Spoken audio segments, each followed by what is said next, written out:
박근혜 대통령에 대한 호불호를 떠나서 박근혜 대통령의 형사재판은 국제인권 규약에 위배된 재판입니다.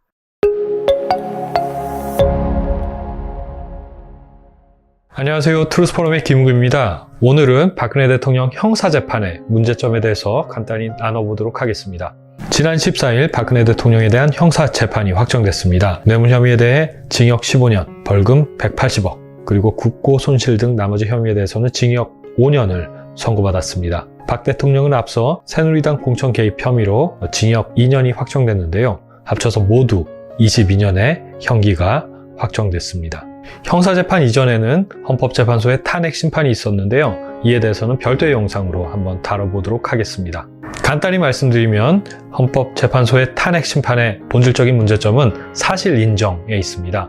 사실관계를 명확하게 확인하고 나서 내릴 수 있는 재판을 언론과 검찰의 주장을 사실로 단정하고 탄핵 사유로 삼았다는 점에서 탄핵 심판의 본질적인 문제점이 있습니다. 그렇기 때문에 헌법재판소가 사실로 단정한 내용을 탄핵 결정 이후에 형사재판에서 다시 다루게 되었고, 형사재판에서는 절대로 다른 판단이 나와서는 안 되는 상황이 되었습니다. 이것은 먼저 사형을 집행한 다음에 재판을 진행하는 그러한 꼴이 된 것인데요.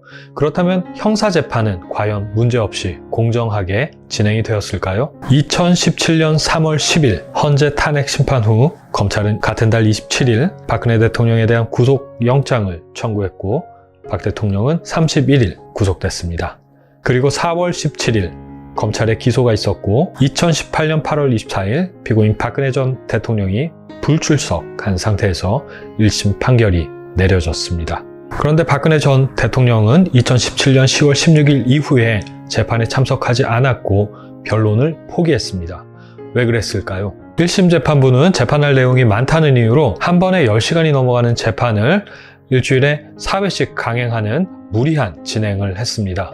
그리고 변호인들에게 전달된 검찰의 조서는 12만 페이지에 달했습니다. 이것은 지극히 이례적이고 무리한 재판의 진행입니다. 그리고 사실상 피고인의 방어권을 박탈한 처사입니다. 시민적 및 정치적 권리에 관한 국제인권 규약 제14조 3항은 스스로를 방어하기 위한 충분한 시간과 수단, 방법을 가질 피고인의 권리를 규정하고 있습니다. 변론을 준비할 충분한 시간은 공정한 재판을 받기 위해 필요한 최소한의 권리입니다. 그런데 박근혜 전 대통령에 대한 형사재판은 이를 보장하지 않았습니다. 또한 유럽인권재판소는 사건 기록이 17,000페이지에 이르는 등 방대한 경우에는 피고인에게 이에 대비할 충분한 시간이 주어져야 하고, 그렇지 않을 때는 공정한 재판을 받을 권리에 위배된다고 판결했습니다. 또한 자유권규약위원회는 필요한 경우 변론 중단 및 재개를 통해서 충분히 변론을 준비할 시간을 보장해야 한다고 지적했습니다. 박근혜 대통령은 이러한 부당한 재판 진행에 저항하는 의미에서 출석을 거부했습니다. 그리고 지난 14일 판결이 최종적으로 확정됐습니다. 안타깝지만 이런 상황에서는 형사재판을 통해 객관적인 사실관계가 있는 그대로 확인될 수 없습니다.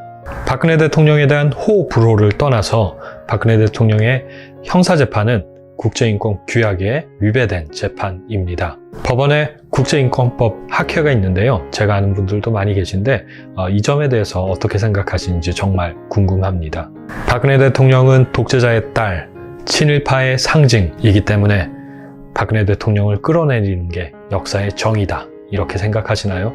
아직도 해방 전후사의 인식이나 태백산맥의 역사 인식에 빠져있는 분들이 있다면 다시 한번 대한민국의 근현대사를 객관적으로 조망해 보시기 바랍니다. 사견으로는 재판의 여러 가지 문제점에도 불구하고 박근혜 대통령이 재판에 적극적으로 참여하셔서 실체관계에 부합한 재판을 끌어내는데 더 노력을 하셨어야 된다고 생각을 합니다. 왜냐하면 박 전 대통령이 재판을 포기했기 때문에 법원의 판결은 실체적 진실과는 상관없이 계속 진행이 됐고, 실체관계를 반영하지 못한 잘못된 판결이 남을 수밖에 없게 됐기 때문입니다. 법원에 의한 판단이 이렇게 종결됐습니다. 그렇기 때문에 탄핵 사태에 대한 평가는 이제 말 그대로 역사의 판단으로 남게 됐습니다. 어떤 분들은 4년이나 지났는데 왜 자꾸 이 문제를 꺼내냐 이렇게 말씀하시는 분들도 계십니다. 트루스포럼이 탄핵 사태의 문제점을 지속적으로 제기하는 것은 박근혜 대통령에 대한 호불호를 떠나서 탄핵 사태가 언젠가는 올바른 역사적 판단을 받게 되기를 바라기 때문입니다. 지금까지 트루스포럼의 김은구였습니다. 감사합니다.